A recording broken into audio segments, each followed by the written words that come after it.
A plane belonging to Bhoja Air was struggling in a storm. 127 people, including the pilots, were on board the passenger plane. The risks the pilots took put them in a difficult situation. The airline's mistakes were also gambling with the lives of many people. The story of Bhoja Air Flight 213 is based on official accident reports and eyewitness accounts.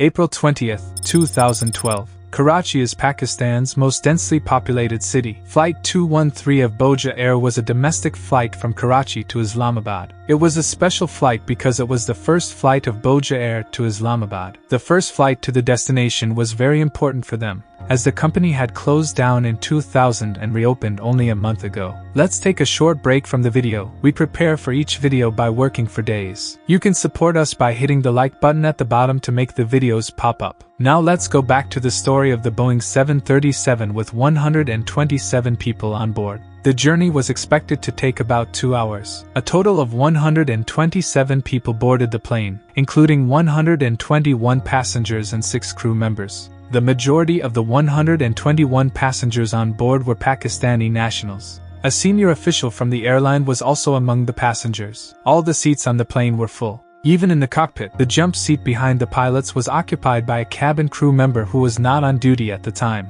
The airplane to be flown was an upgraded version of the Boeing 737-200. However, the company had not trained the pilots on this upgraded aircraft. The destination, Islamabad, had inclement weather conditions, storm clouds, rain, and poor visibility over Islamabad. The difference between this upgraded Boeing 737 and the other 737-200 series was that this version of the aircraft had a more advanced autopilot and more advanced technologies. The pilots had not been trained in the details of these new technologies. In the captain's seat was 58-year-old Captain Nourullah Khan Afridi. In the right seat was 53-year-old co-pilot Javed Malik. Captain Afridi was a former Air Force pilot with more than 10,000 hours of flight experience. Before Bhoja Air, he had flown Boeing 737 for different airlines. The co-pilot was also a former Air Force pilot, but was less experienced than the captain and had less than 3,000 hours of flight experience. Both pilots were close friends and had worked for the same airline before that,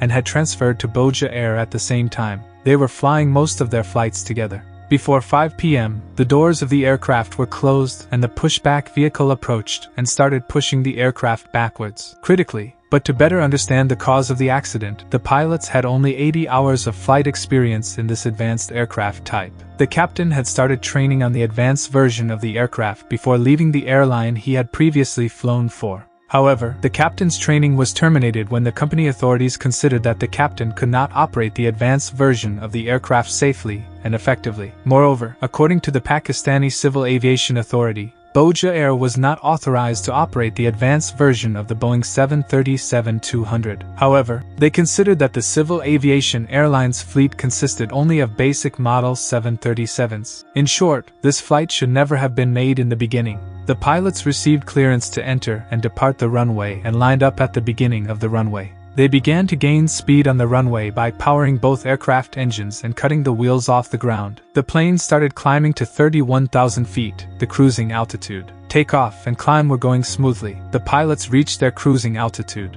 Everything was going according to plan, and they had completed the first hour of the 2-hour flight. They were heading northeast. The pilots were chatting among themselves. The cockpit was relaxed. The sun was about to set. Every airplane has to have flight manuals that pilots can use to learn about the airplane. The plane belonging to Bhoja Air, which was not authorized to fly this version of the plane, did not even have a manual for this plane. They had a flight manual for the old version of the plane. There are also allegations that to fly this plane, the airline managed to fly the plane underhandedly by cooperating with senior officials. After this accident, there will be many allegations of corruption in the company. Such seemingly small mistakes combine to trigger major events such as what is about to happen. Unfortunately, aviation cannot afford such mistakes and omissions. Going back to the flight, the pilots received ATIS information in Lahore and were informed that the weather was bad. At 10 minutes past 6 o'clock, the pilots started their descent to Islamabad. The weather had started to close in, visibility had dropped, and the pilots started talking among themselves about the weather and focused on the weather in front of them. The weather radar screen in front of them showed strong thunderstorms. The captain communicated with the passengers in the cabin and told them that there might be some rain and light turbulence during the approach. The captain did not use the same expressions to the cabin crew. He told them to be careful because they were expecting a lot of shaking and turbulence. Although the weather was bad and dangerous, the captain was singing songs and the co-pilot was making fun of the captain's voice. In short, the pilots were quite relaxed. As the pilots approached the airport, the red areas on the weather radar increased. This meant that the weather was deteriorating. The pilots could see on the screen second by second that there was heavy rain and clouds over Islamabad. Since the weather was deteriorating, it might have been necessary for the pilots to change their course and go to an alternative airport that they had planned before the flight. The pilots had identified 2 alternative airports. The first one was Lahore Airport to the east, and the second one was Peshawar Airport to the west of the airfield. When the co-pilot checked the first alternate airport, Lahore, he observed the same storm over Lahore. The co-pilot gave up the idea of going to this airport and told the captain that he would check the weather at the second alternate airport, Peshawar. But the captain said that he should not check and that they would continue on their course and added that God would help us.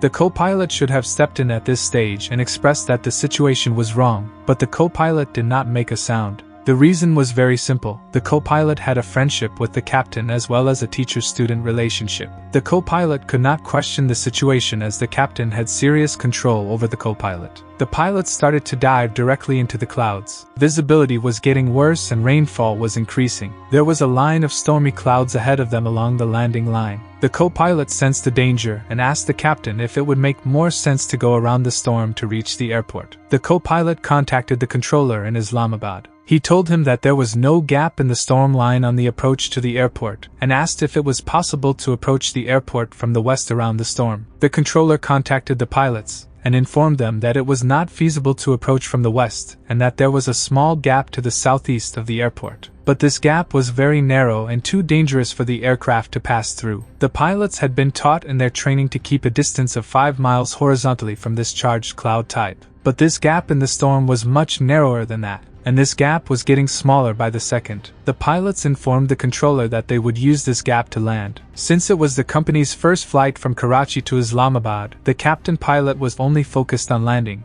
The captain pilot's confidence and the risk he was taking were about to put them in a difficult position. The pilots had not encountered any serious turbulence or precipitation so far. For now, the situation seemed calm. The captain continued calmly, talking normally with the controller at the airport. The cabin crew sitting in the jump seat behind the pilots lit a cigarette. The calm weather was becoming more turbulent as they descended. The rainfall was increasing as they descended. The low visibility was getting worse and the situation was getting worse as they approached the airport. Lightning was illuminating the cockpit. The tremors were also increasing, yet they were not completely inside the storm. The airport was 15 miles away, about 28 kilometers. The center of the storm was 14 miles away, directly above the airport. Within minutes, the pilots would have no chance of returning to another airfield. They were still making their way through the narrow gap in the clouds, unaware of what was about to meet them. This Boeing 737 was the only airplane in the area to land at the airport, so the controller's attention was on the airplane. The controller told the pilots that they were clear to land on runway 30. The pilots began to prepare the airplane for landing.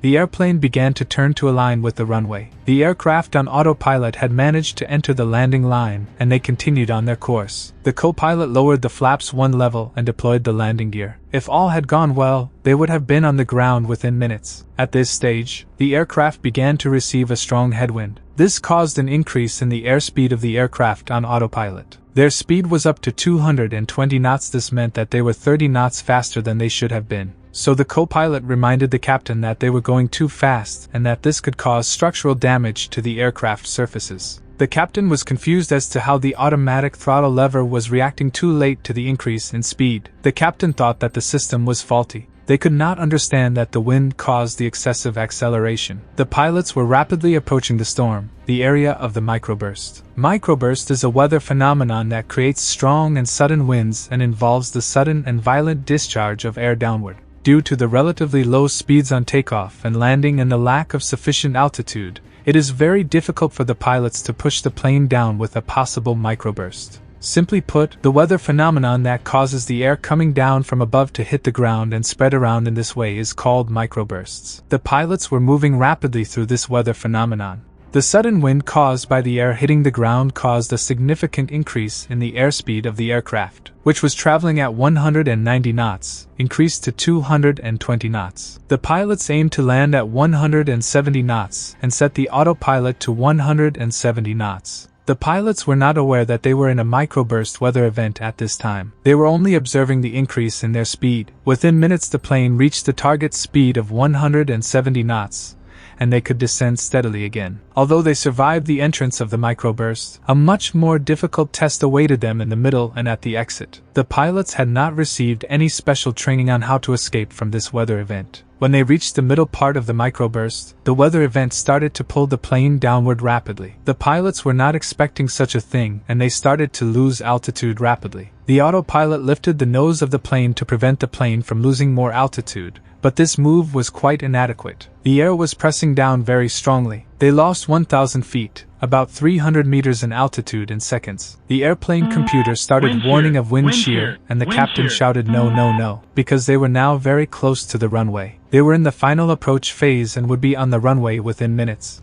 The captain had to get the rapidly descending airplane out of this situation as soon as possible. The gap between them and the ground was decreasing every second. The co-pilot called out to the captain to go around, but the plane had managed to get out of the middle part of the microburst at 900 feet. Their rapid descent was over. They were below the glide slope because they were descending too much, so they were below the ideal altitude. They had also drifted to the left of the runway. They had also left the localizer line. The pilots had blatantly flown into the storm, and the situation was getting worse with each passing second, and they did not know how to get out of it. The captain came out of the autopilot and took control manually. The throttle stick was still in auto power mode. The controls were not completely with the captain. The autothrottle was trying to stabilize the aircraft at 170 knot speeds. The passengers were scared of the tremors due to the severe turbulence during this period. They were completely unaware of what was happening in the cockpit. The pilots had now reached the last part of the microburst weather event. They were quite low altitude. 30 knots of airspeed started coming from the tail. The airspeed coming from the tail caused the automatic throttle lever to be pulled back to keep the speed constant at 170 knots. Their speed had dropped to 140 knots, a level that could be dangerous for the aircraft. 140 knots was quite close to the speed at which this aircraft entered the stall. The captain realized that the airspeeds were quite low. He directly pushed the nose to increase the speed, but their altitudes were already low and the captain started to lose more altitude by pushing the nose. What he had to do was push the automatic throttle lever forward to enable the aircraft engines to generate power and get the aircraft out of the storm. But the captain was confused. Their speed had just increased and now it was decreasing and they could suddenly lose altitude. This situation caused the captain to panic. Meanwhile, the controller told the pilots to contact the tower frequency. The air traffic controller was not aware of the situation that the pilots were in. The captain, who was struggling with the yoke, shouted to his co-pilot to contact the tower. Meanwhile, the captain was pushing the nose of the plane and continuing to descend further than he should have. They were still not close enough to the runway. At this stage, as they were getting too close to the ground, the aircraft's GPWS, the ground proximity warning system, started to sound. The system was telling them to lift the nose of the aircraft, but both pilots were unresponsive to this situation. They still had a chance to escape. All they had to do was to put the throttle levers on manually, give full power, and lift the nose of the aircraft. With each passing second, the airspeed dropped further and the plane continued its descent. Strangely, the airspeed of the plane, which was losing speed rapidly, suddenly started to increase. But again, this was due to the microburst weather event. Although the pilots had escaped the first microburst, they were now about to enter another one. At the beginning of this weather event, they would again get a headwind. The wind that the pilots had just received from the tail had turned into a headwind. Immediately after the weather event, the aircraft started to lose altitude again due to the strong winds blowing down from above. The engines were still underpowered, so the aircraft was losing both altitude and speed again. At this stage, for the second time, the ground proximity warning system warned the pilots that they were too close to the ground and that they should lift the nose. The captain again pulled the yoke back and lifted the nose but did not push the throttle levers forward. These are controls that must be used in coordination. The fact that he did not open the throttle levers when he lifted the nose was a sign that the aircraft would lose altitude faster. But the captain avoided moving the throttle levers. The speed of 170 knots they had set for the automatic throttle lever was too low to escape from this storm. The pilots had reached the last part of the second microburst, the part dominated by the tailwind. The last part of the microburst was the part where the tailwind was dominant. This stage was the most dangerous and the part that needed the most attention. The nose of the aircraft was up and the airspeed was low. The aircraft had entered the stall, and it was very difficult for the aircraft to hold on in the sky. The aircraft systems were giving all kinds of warnings to the pilots to get out of the situation. The stick shaker would tell the pilots that the plane was in the stall. The pilots were in a vicious circle. The airplane was simply pitching. All they had to do was open the throttle levers all the way to gain speed and altitude. But the pilots never touched the throttle levers, which were automatic. At this point, the co-pilot shouted "Go around," but it was too late even to go around. Their altitude was too low, and they were about to touch the ground. The airplane crashed in heavy rain 4 miles from the runway.